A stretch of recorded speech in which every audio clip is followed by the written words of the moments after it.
வணக்கம். Big Boss season 8 இன்றைக்கி promo 3 release ஆகிருக்குங்க. பாவங்க ஜாக்லின் பார்த்தாலே பாவமாக இருக்குங்க. ஆல்ரெடி இந்த வீக் ஃபுல்லாக அவங்க தான் சமைச்சிக்கிட்டு இருக்காங்க.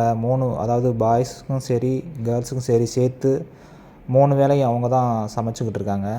ஸோ இதில் எமோஷன்ஸ் அட்டாக்ஸ் வேறு நிறையா நடக்குது. டார்கெட் பண்ணுறாங்கன்னு தெரியும். ஆல்ரெடி இந்த வீக் ஃபுல்லாமே அவங்க அந்த டாஸ்க் ஸ்டார்ட் பண்ணதுலேருந்து ஒரு மாதிரி அவங்கள எல்லாருமே கார்னர் பண்ணுறது மாதிரி தான் இருக்குது. அவங்க கொஞ்சம் ஹாப்பியாக வச்சுக்கணும்னு நினைக்கிறாங்க. பட் அவங்கள அந்த அளவுக்கு வச்சுக்கிறது மாதிரி தெரியல. ஸோ அவங்க கண்டென்ட்டுக்கு பண்ணுறாங்களோ என்னமோ அது வேறு விஷயம். ஆனால் அவங்களையும் கொஞ்சம் ரெஸ்பெக்ட் பண்ணணும். அவங்க பண்ணுற வேலை எல்லாத்தையும் சேர்த்து.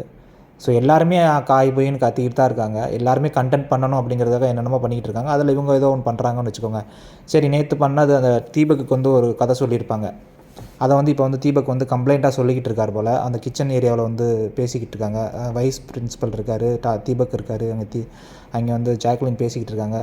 ஸோ நேற்று பண்ணது ஜாக்லின் சொல்கிறாங்க, நேற்று பண்ணது நான் வேணும்னே பண்ணலை, டார்கெட் பண்ணி பண்ணலை, எல்லாருக்கும் ஒரு ஸ்டோரி சொல்லணும் அப்படிங்கிறதுக்காக தான் சொன்னேன். நான் யாரையும் குறி வச்சு சொல்லணும் அப்படிங்கிறதுக்காகலாம் சொல்லலை அப்படின்னு சொல்லிவிட்டு அப்படி நான் பேசியிருந்தது உங்களுக்கு காயப்பட்டிருந்துச்சா என்னை மன்னிச்சிருங்க அப்படின்னு சொல்லி காலையே விழுந்துட்டாங்கங்க.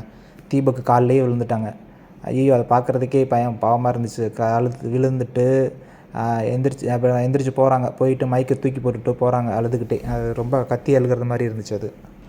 ஸோ நேற்று என்ன சொல்லியிருந்தாங்க அந்த தீபக்கிட்ட அப்படின்னு பார்த்தீங்கன்னா, ஒவ்வொருத்தருக்கும் அந்த மோரல் கிளாஸில் ஒவ்வொரு மோரல் வேல்யூஸ்னு சொல்லி ஒன்று சொல்லியிருந்தாங்க.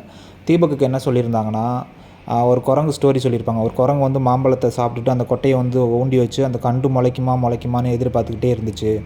தண்ணி ஊற்றிக்கிட்டே இருந்துச்சு. ஆனால் 1 மாதம் ஆகியும் அந்த கன்று முளைக்கவே இல்லை.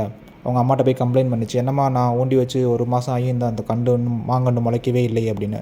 அதுக்கு அவங்க அம்மா சொல்லுவாங்க, கண்ணை ஊண்டி வச்சு தண்ணி ஊற்றினா மட்டும் போதாதுப்பா, அதை திருப்பி நோண்டிக்கிட்டே இருக்கக்கூடாது, அதை அப்படியே விட்டுரு, அதுவாக முளைக்கும் அப்படின்னு சொல்லுவாங்க. அதாவது இதுலேருந்து என்ன சொல்ல வராங்கன்னா, தனக்கு தெரிஞ்ச விஷயம் மற்றவங்களுக்கு தெரியணும்னு அவசியம் இல்லை, தனக்கு தெரிஞ்ச விஷயத்தால் தான் பெரிய அறிவாளி அப்படின்னு நினச்சிக்கிறக்கூடாது அப்படின்னு தீபக்குக்கு அந்த அந்த ஸ்டோரி சொல்லியிருப்பாங்க.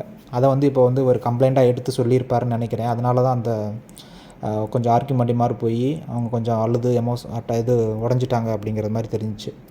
ஸோ இதையும் நம்ம கண்டென்ட் அப்படின்னு பார்க்காம, ஸோ அவங்களுடைய அந்த எமோஷன்ஸ்க்கு ரெஸ்பெக்ட் கொடுத்தே ஆகணும்.